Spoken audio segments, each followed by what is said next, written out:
Bismillahirrahmanirrahim. Mohon izin.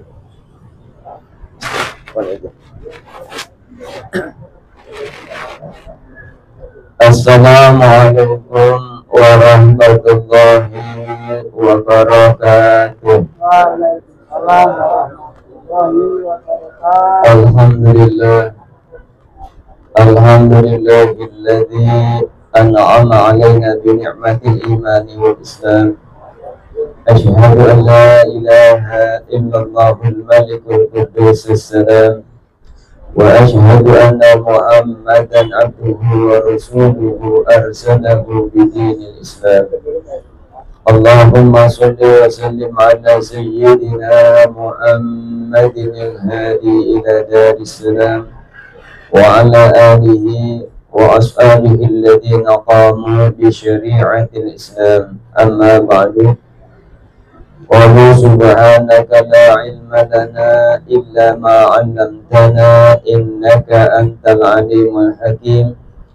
Ilahi anta maksudi wa ridhaka matlubi a'tini ma'abbataka wa ma'rifataka. Ila hadrati syekhina mukarram Sayyidi Syekhi Haji Ahmad Sahibul Wafatajul Arifin. Al-Fatihah. A'udzu billahi minasy syaithanir rajim. Bismillahirrahmanirrahim. Alhamdulillahi rabbil alamin arrahmanir rahim maliki yaumiddin. Iyyaka na'budu wa iyyaka nasta'in ihdinas siratal mustaqim siratal ladzina an'amta 'alaihim ghairil maghdubi 'alaihim waladdallin.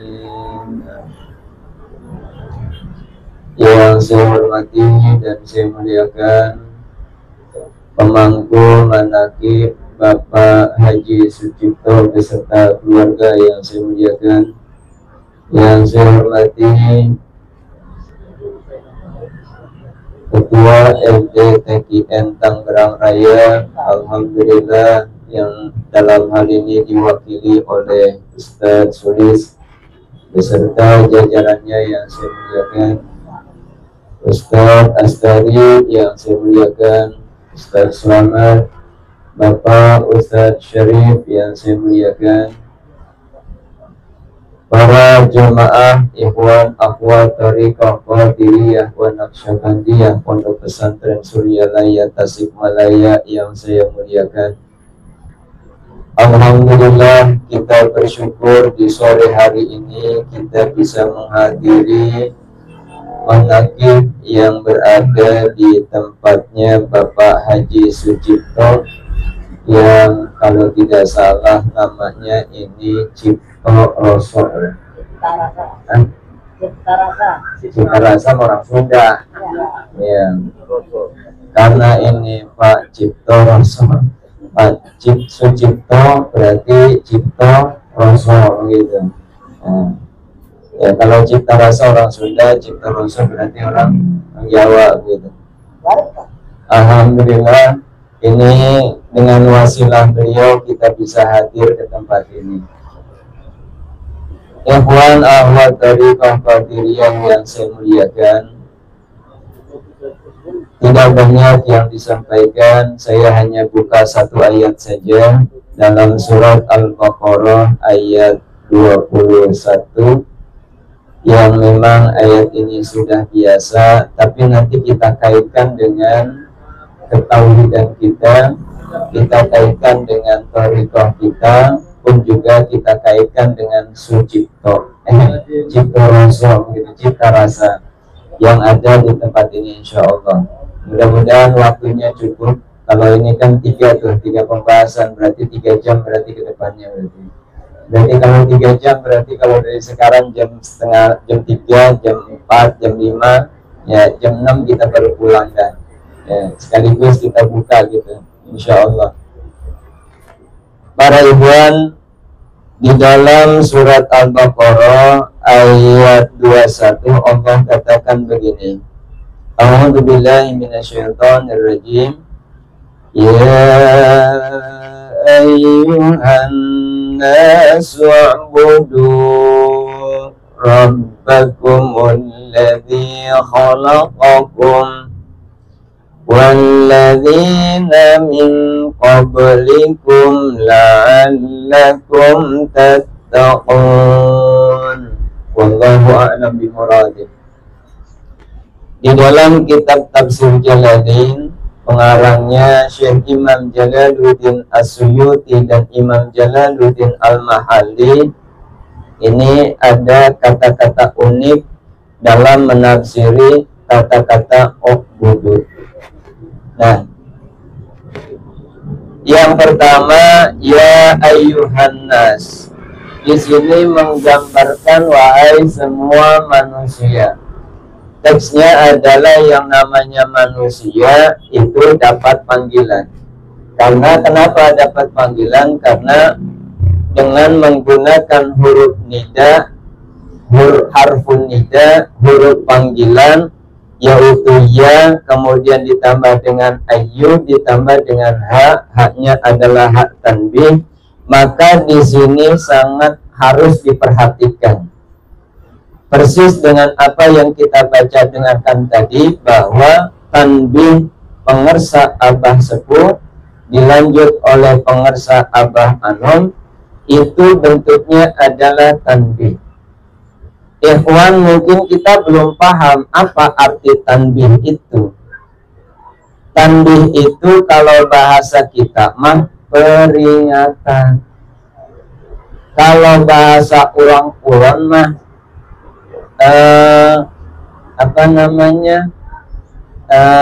attention, attentionnya atansi ya, apa? Warning, ya. Warning apa warning? Warning. Jadi peringatan. Kenapa harus dikatakan peringatan? Dikatakan oleh Abah Sepuh itu tanbih, karena bahasa yang lain belum bisa mewakili isi kandungan daripada tanbih itu sendiri. Maka Abah Sepuh menggunakan satu judul saja, menggunakan kata tanbih. Sudah begitu.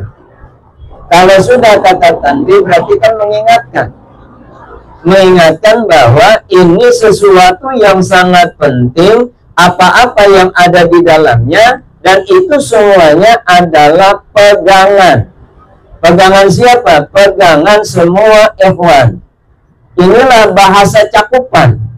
Sehingga dari awal hingga akhir, coba kalau dipahami itu, dipahami runtutannya, dipahami urutannya, isi kandungannya, tanbih itu mengandung luar biasa tatanan kehidupan. Ini kalau dibahas panjang. Karena saya nggak bahas itu, saya bahasnya tanbihnya saja. Kenapa? Karena Allah panggil dengan menggunakan ya di sini, dengan harfun nida, ditambahkan haknya, hak tanbih, ini menggambarkan bahwa panggilan ini bukan main-main. Panggilan ini akan menjurus kepada akhir nantinya.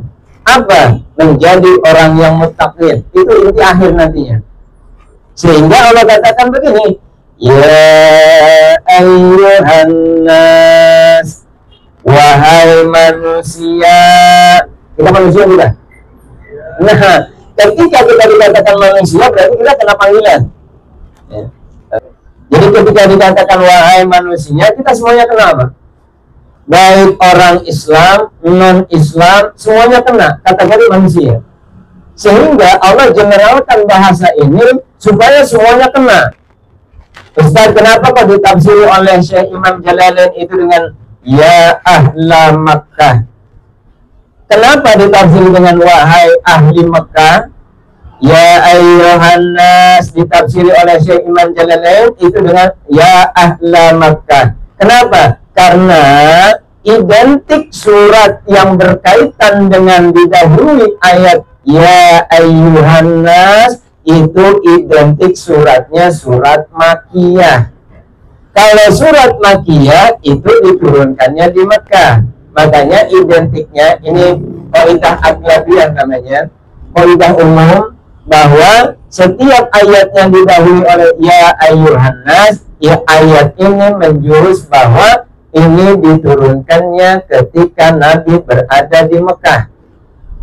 Lalu ada ayat juga yang menggunakan kata-kata ya ayyuhalladzina amanu. Nah, identik ayat ini diturunkan di mana? Di Madinah. Makanya suratnya disebut dengan nama surat Madaniyah. Nah, artinya ketika ayat ini diturunkan di Mekah, muhotabnya adalah ahlu Mekah. Karena ini saya bacanya di Pak Sucipto, berarti hitobnya adalah kita semua. Kita yang ada di sini, hitobnya kita. Berarti kalau misalkan kita ucapkan ya ahla apa ini? Kampungnya apa ini? Hah? Nambojaya ya. Ya ahla Nambojaya. Nah, kayaknya tak kemudian itu. Ya ahla Nambojaya. Kalau kita persempit lagi, ya ikhwan tariqah qadiriyah wa naqsyabandiyah. Uqbudu. Ayatnya adalah uqbudu. Sembahlah Tuhanmu. Uqbudu itu menjurus kepada ibadah. Sembahlah Tuhanmu. Ini. Sedangkan teks ayat awalnya adalah nas, berarti kan di situ ada Islam, ada non-Islam. Kalau itu dikatakan uqbudu, berarti kan disuruh menyembah. Menyembah siapa? Menyembah Tuhan. Sedangkan mereka belum kenal yang namanya Tuhan, gitu. Bisa dipahami ya? Mereka belum kenal yang namanya Tuhan, sehingga ditafsiri oleh Imam Jalalain dengan nama wahidu, gitu. Apa dikatakan wahidu? Iya, tauhidkanlah oleh kalian, gitu maksudnya. Tauhidkanlah oleh kalian, esakkanlah oleh kalian. Bagaimana kamu bisa menyembah Allah kalau engkau belum mentauhidkan Allah, gitu. Bagaimana kau menyembah Allah belum kamu mentauhidkan Allah, mengesahkan Allah. Allah itu apa? Allah itu siapa? Allah itu ahad. Allah itu esa. Esa itu tunggal, bukan wahid. Kalau wahid nanti ada identik isnani, salasa, satu. Nanti ada kaitannya dua. Kalau satu kan bilangan, berarti kalau bilangan butuh kepada bilangan yang lain. 2, 3 itu bilangan. Makanya Allah itu bukan wahid tapi ahad. Huwallahu ahad. Sehingga kenapa Allah dikatakan ahad? Ya, karena ahad itu adalah esa, esa itu adalah tunggal. Kalau ada pohon yang besar, dia nggak punya akar tunggang, nggak punya akar yang menancap ke dalam, itu pohon gampang jatuh, gampang roboh. Makanya harus ada akar tunggang, disebut akar tunggal kalau bahasa kita. Kemudian harus melekat ke dalam. Nah, ke dalam ini maka dia akan terus berkembang, dia akan kokoh sampai akhir masa. Kapan? Hatta yaumil kiamah. Kalau akar tunggang ini sudah masuk ke dalam, mana akar tunggang kita? Yakni kalimatul tauhid, la ilaha, itu yang dimaksud. Makanya Syekh Imam Jalalain menafsiri uqbudu ditafsiri dengan wahidu. Apa artinya? Tauhidkanlah Allah. Bagaimana kau bisa menyembah Tuhanmu kalau kau belum pernah mengesahkan Dia? Bagaimana kau bisa menyembah Tuhanmu? Kau kenal saja belum. Makanya man arafa nafsahu faqad arafa rabbahu. Siapa orang yang kenal akan dirinya, maka dia akan kenal akan kekuasaan Tuhannya. Lalu apa tujuannya? Tujuannya adalah ilahi anta maksudi waridaka matlubi aktini ma'abbataka wa ma'rifataka. Eta tujuannya. Ustaz, apakah kita mengadakan manakib ini tujuannya supaya bengkar? Salah. Ustaz, apakah kita mengamalkan thariqah ini supaya kita menjadi orang kaya? Salah. Niatnya adalah masuk dalam thariqah ilahi antal maksudi, itu tujuannya. Kalau nanti ketika kita masuk thariqah, mengadakan manakiban, mengadakan khataman, itu keluar barokah dari situ, umpama Allah berikan kita penghar, Allah berikan kita luas dalam rezeki, tama barokah, hasil dari usaha. Usaha apa? Usaha pendekatan diri kepada Allah. Nanti ditutup ayat inilah alakum takun, eta barokah nanti dapatnya. Makanya ayat ini diawali dengan wahai manusia, kau kenalilah Tuhanmu, kau kenalilah siapa penciptamu. Sehingga ayat ini dilanjut apa? U'budu rabbakum, sembahlah, tauhidkanlah, esakanlah rabbakum, Tuhan kalian. Pak, ini ada enaknya begini, kalau kita belajar ilmu nahu kemudian kita kaitkan dengan tasawuf, enaknya begini. Rabbun itu Tuhan. Tuhan itu banyak, Ustaz. Apa yang dikatakan Tuhan? Kullu ma yu'bad ilah.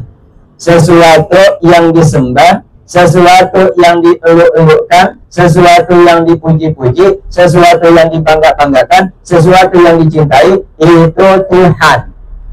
Berarti kalau Pak Sucipto cinta sama istri, berarti istrinya Tuhan. Kalau Pak Sucipto sayang sama mobilnya, berarti mobilnya Tuhan. Kalau Pak Sucipto sayang sama motornya, motornya Tuhan. Kalau Pak Sucipto sayang sama tanahnya, tanahnya Tuhan. Maka bawalah Tuhan-Tuhan itu menghadap kepada Allah, nggak akan sampai. Kenapa? Karena itu bukan tujuan. Sehingga digabungkan kata Rabbun, Tuhan, itu dengan kum, kalian. Berarti Rabbakum, Tuhan kalian. Gitu. Tuhan kalian itu siapa? Tuhan kalian, Allah sudah katakan, Anallah, la ilaha illa ana fa'budni wa aqimis sholata lidzikri. Aku adalah Allah, tidak ada Tuhan kecuali aku, kata Allah.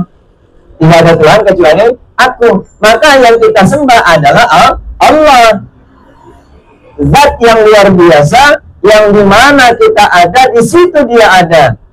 Makanya ditanamkanlah dua zikir ke dalam tubuh kita. Satu, zikir lisan untuk mengingatkan, zikir khafi untuk menetapkan. Ini luar biasa. Zikir lisan untuk memantapkan kita, untuk mengingatkan kita. Makanya ghaflah, lalai itu karena kita lupa. Tapi kalau kita ingat, maka kita orang yang sedang mengingat kepada Allah. Makanya fadhkuruni adkurkum washkuruli wala takfurun. Ingatlah kamu kepadaku, niscaya kau akan aku ingat.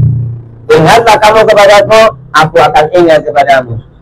Kan kadang-kadang kita mah ingat sama Allah itu kadang-kadang lagi kepepes tuh, lagi kesulitan, tak, lagi usaha anjlok, usaha macet, kagak punya usaha, apalagi itu mah. Ya. Kita baru ingat kepada Allah. Ketika musibah datang, baru ingat kepada Allah. Ketika ini datang, ini paham ya Pak ya? Ini paham ini? Gempa. Ketika gempa, baru ingat. Makanya di kampung saya itu banyak orang yang mengucapkan kalimat la ilaha illallah ketika lini doang tuh. Makanya kalau nggak ada lini, udah nggak diucap itu. Makanya kata Allah, yaudah, gue pikir semuanya lini dah. Akhirnya goncang semuanya, baru pada la ilaha illallah, la ilaha illallah, la ilaha illallah. Ada apa? Mau gempa. Jadi segempa sekali baca la ilaha illallah. Nah, kita sudah ditanamkan kalimat la ilaha illallah. Satu dari zikir jaharnya untuk mengingatkan kita kepada Allah. kemudian zikir khafinya untuk memantapkan dan menancapkan, inilah yang disebut dengan tunggal masuk ke dalamnya. Makanya ada seorang ulama yang ketika dia sudah meninggalin taurat Gusti, dia itu sudah mulai begitu kepada Allah, maka orang itu dianggaplah jenun, dianggaplah majnun, dianggaplah gila. Siapa? Al-Halaj. Dia dianggap gila, dianggap sesat. Kenapa? Karena sudah meninggalin taurat Gusti. Kalau di Indonesia ada yang namanya siapa? Syekh Siti Jenar. Itu sebenarnya karena mereka beliau ini sudah makrifat luar biasa kepada Allah, sehingga apa yang dia lihat Allah, apa yang dia rasakan ya Allah, sehingga hatta jismuhu, hatta badannya, sehingga badannya, seluruh tubuhnya tidak lain adalah Allah. Pun ini yang Rasul inginkan. Ketika kau ingat kepada Allah, maka Allah akan ingat kepadamu. Ketika lisanmu mengucap Allah, ketika lisanmu mengucapkan kalimat la ilaha illallah, maka Allah akan ada pada dirimu. Ketika Allah pada dirimu, maka lisanmu adalah mengucap tentang Allah. Kemudian tanganmu akan melakukan karena Allah. Kakimu melangkah karena Allah. Semuanya digerakkan karena Allah. Makanya nanti timbulnya adalah rasa cipta. Terbalik. Cipta rasa. Gitu. Itu akan terasa semacam itu. Makanya yang kita rasakan adalah rasanya. Loh Pak, kalau kita makan, kan kita merasakan rasa makan. Kita makan ubi, kerasa bukan ubinya, tapi rasa ubinya. Ketika kita ngopi, sama. Kopi yang Bapak minum dengan kopi yang saya minum sama-sama kopi. Tapi siapa yang bisa meresapi kopi itu? Bapak minum kopi hitam, saya juga kopi hitam. Nah, Bapak minum ya biasa saja, nggak ada efek, cuma ngilangin ngantuk doang. Tapi kalau saya minum kopi hitam itu langsung enak, kemudian kita renungi bahwasanya Masya Allah, dengan kopi hitam ini kita bisa mengingat apa? Kekuasaan Allah. Maka di situ secara tidak langsung kita mentafakuri ayat-ayat Allah. Makanya kata Syekh Imam Ibnu Athaillah, ketika pandanganmu tidak tembus ketika pandanganmu kepada sesuatu, tapi sesuatu itu kamu tidak tembuskan kepada Allah, maka hati kamu adalah buta. Kita melihat pohon, di dalam pohon tembuskan mata batin kita kepada Allah. Kita melihat makanan, tembuskan mata batin kita kepada Allah. Kita melihat janda orang, jangan. Itu langsung tembus ke dalam, repot. Tembuskan kepada Allah. Makanya budu ditafsiri wahidu rabbakum. Tuhan kalian. Jadi Tuhan kalian itu siapa? Tuhan kalian adalah Allah. Tuhan kalian adalah siapa? Allazi khalaqakum. Tuhan kalian itu adalah Tuhan yang telah menciptakan kalian. Ya Allah, Tuhan yang telah menciptakan kalian. Ini saya ungkap kata-kata mencipta. Makanya saya, kenapa langsung saya buka ayat ini? Karena saya ingat pengajian saya ini berada di cipta rasa. Kalau cipta, ini kan beda Pak. Kalau cipta dengan ja'ala. Kalau cipta, khalaqa itu menciptakan. Kalau ja'ala itu menjadikan. Apa bedanya? Gampang. Kalau menciptakan bahannya nggak ada. Makanya Pak Sucipto ini menggunakan kata-kata cipta. Ciptanya apa? Yang diciptakan itu adalah rasa. Maka dari rasa itu akan timbul nikmat. kalau ini berupa warteg, berupa nasi, berupa warung nasi, maka sekalipun ada di depan, di belakang, terus samping kiri kanan, sama-sama warung nasi, tapi siapa yang mempunyai cipta rasa, maka rasa itu yang akan dirasakan oleh masyarakat. Rasa itu yang akan dicari. Oh, saya nggak mau ke sana, saya nggak mau ke sana, saya nggak mau ke sana, saya mau ke sini. Kenapa? Rasa di sini teh beda. Rasa yang membedakan. Makanya saya salut dengan Pak Gubernur Jawa Barat. Beliau menggunakan dua, rasa dan cinta. Kalau cinta sudah merasa, kalau cinta sudah keluar, maka timbul akan ada rasa. Maka dari rasa itu akan menimbulkan efek-efek luar biasa di dalamnya. Makanya cipta rasa. Cipta, Allah menciptakan. Bahannya mana? Bahannya nggak ada. Bahannya belum ada. Alladzi khalaqakum, yang telah menciptakan kalian. Dari bahannya apa? Belum ada bahannya. Sehingga Allah ciptakan siapa? Adam. Allah ciptakan dari tanah yang dulunya belum ada bahannya, makanya bahasanya khalaqa, menciptakan. Alladzi khalaqakum, yang telah menciptakan kalian. Beda dengan ja'ala. Kalau ja'ala itu menjadikan, bahannya bagaimana? Bahannya sudah ada. Ada satu ayat yang terkait dengan pernikahan, di sana itu yang diawali dengan khalaqa, tapi di akhir, menjelang akhir itu ada ja'ala. Wa min ayatihi, ada ya, ini nih ya, yang suka Qori nih. Wa min ayatihi an khalaqalakum, wa min ayatihi an khalaqalakum min anfusikum azwaja litaskunu ilaiha wa ja'ala, ada kan? Wa ja'ala bainakum mawaddah wa rahmah inna fi dzalika laayatin liqaumin yatafakkarun. Di depan Allah katakan khalaqalakum, kemudian di belakang wa ja'ala bainakum. Kenapa? Karena Allah menciptakan Adam dan Hawa tanpa proses apa-apa, tanpa ada bahan apa-apa, sehingga Allah ciptakan dari tanah. Siti Hawa Allah ciptakan dari mana? Dari tulang rusuknya Nabi Adam. Diciptakan. Kalau sudah ada Adam dan Hawa, nih, khalaqalakum min anfusikum azwaja, pasangan-pasangan. Nah, kalau sudah ada pasangan semacam ini, kalau ingin memproses manusia pada berikutnya, gampang. Wa ja'ala bainakum mawaddah. Aku jadikan di antara kalian itu saling mencintai. Ya kan Pak ya? Berarti bahannya sudah ada. Mana bahannya? Adam dengan Hawa. Itu sudah ada. Dinikahkan oleh Allah. Kemudian dari hasil pernikahan itu, mereka saling mencintai. Adam cinta kepada Hawa, Hawa cinta kepada Adam. Itulah disebut azwajan, pasangan. Makanya Allah ciptakan muka bumi ini. Di muka bumi ini, itu semuanya serba pasangan.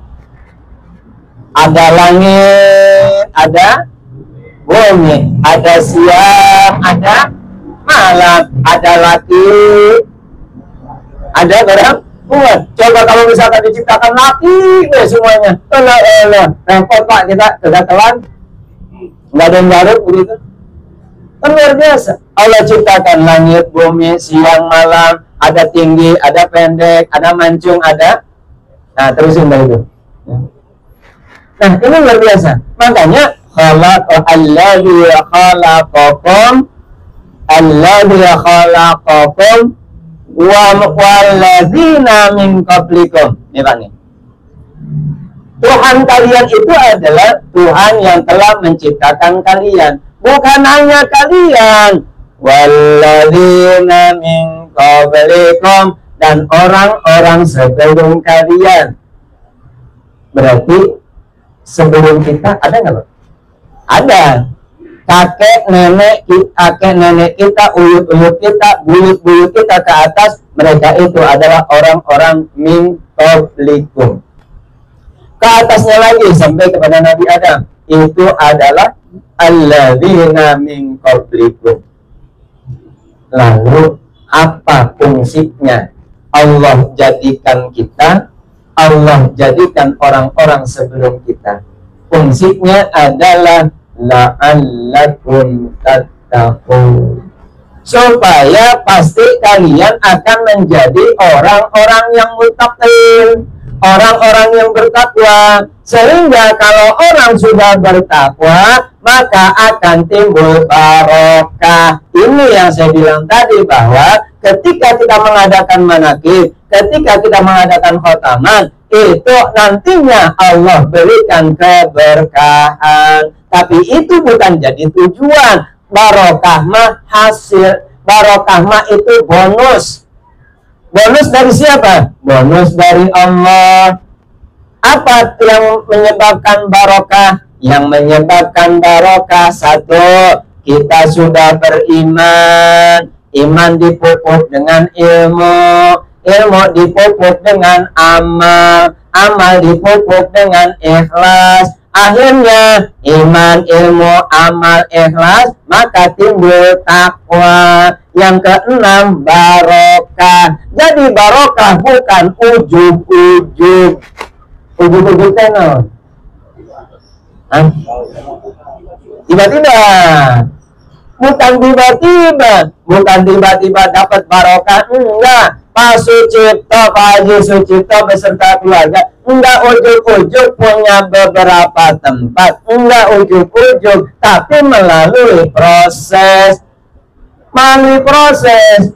Maka prosesnya apa? Prosesnya adalah iman. Iman dipupuk dengan ilmu, ilmu dipupuk dengan amal, amal dipupuk dengan ikhlas. Kemudian timbul takwa. Inilah yang Allah katakan la'allakum tattaqun. Lalu apa tujuan kita di alam dunia ini? Tujuan kita di alam dunia ini Allah sudah gariskan. Apa garisnya? Wa ma khalaqtul jinna wal insa illa liya'budun. Tidaklah aku ciptakan jin dan manusia kecuali untuk ibadah. Para ulama tafsir, terutama ulama tafsir sufi, mereka menafsiri dengan kata-kata liya'budu ay liya'rifu, supaya kalian makrifat, kalian kenal. Bagaimana kau bisa menyembah Allah kalau kau tidak mengenal Allah? Bagaimana kau bisa menyembah Tuhan kalau tidak kau kenal Tuhan? Makanya kenali dulu, baru kita bisa ibadah. Mudah-mudahan setelah kita kenal kepada Allah, maka ibadah kita semakin meningkat. Sehingga Abah Ano memberikan kita kemudahan. Untuk apa? Untuk kenal dekat dengan Allah. Nabi menggariskan, apa garisnya? Kun ma'allah. Jadilah kamu bersama Allah. Kalau kita langsung bersama Allah, kayaknya masih jauh. Kenapa? Dosa kita, maksiat kita lebih banyak ketimbang taatnya. Ini antara ngelihat HP dengan ngelihat Al-Quran, lebih banyak mana? Nah, itu aja udah kalah kita. Antara baca Quran dengan baca status, lebih banyak mana? Eta. Makanya kita mah nggak bisa langsung bersama Allah, tapi fa illam takun ma Allah kun ma'aman kana ma Allah. Jadilah kamu bersama orang yang orang itu dekat dengan Allah. Kenapa? Fa innahu yuwasiluka ilallah, karena dia yang akan menyampaikan kita kepada Allah.